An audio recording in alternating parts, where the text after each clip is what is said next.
Muraho, nyuma y'uko mu mujyi wa Kigali hari imihanda yashyizwemo ibisate byahariwe ibinyabiziga bitwara abantu benshi icyarimwe ndetse n'ibinyabiziga ndakumirwa, bikaba ari ibisate byubahirizwa mu masaha ya mu gitondo kuva saa 12 kugeza saa 4 ndetse no mu masaha ya nimugoroba kuva saa 11 kugeza saa 3 z'ijoro. Polisi y'u Rwanda irabafasha mu kumenya indi mihanda ishobora gukoreshwa n'abatwara ibinyabiziga byabo bwite muri ayo masaha mu buryo bwo kwirinda umuvundo.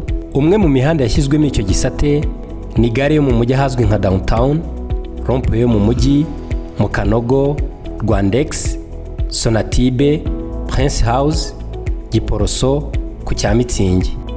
Dore rero imwe mu mihanda wakoresha.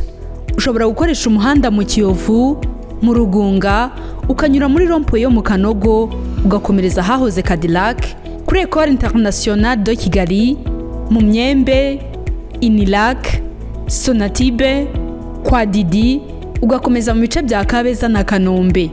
Ushobora kandi kunyura mu muhanda wo mu Kiyovu, mu Rugunga, Rwampara, Gikondo, kuri Majerwa, mu Gatenga, Kicukiro Centre, aho ushobora kunyura Niboye, Kabeza, Rubirizi, Busanza, kuri Secteri, ku Bademobe, ku Murindi, ugakomeza Kabuga cyangwa Masaka.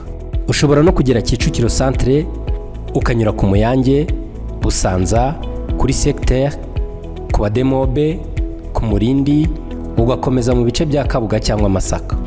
Kandi ubaye uturuka Nyabugogo, ushobora gukoresha umuhanda Nyabugogo, Kinamba, ahahoze Texirwa, mu Kabuga ka Nyarutarama, ku Mavaze, Kibagabaga, Kimironko, Kigali Parents, 12, ukomeza Kanombe, Kabuga cyangwa Masaka.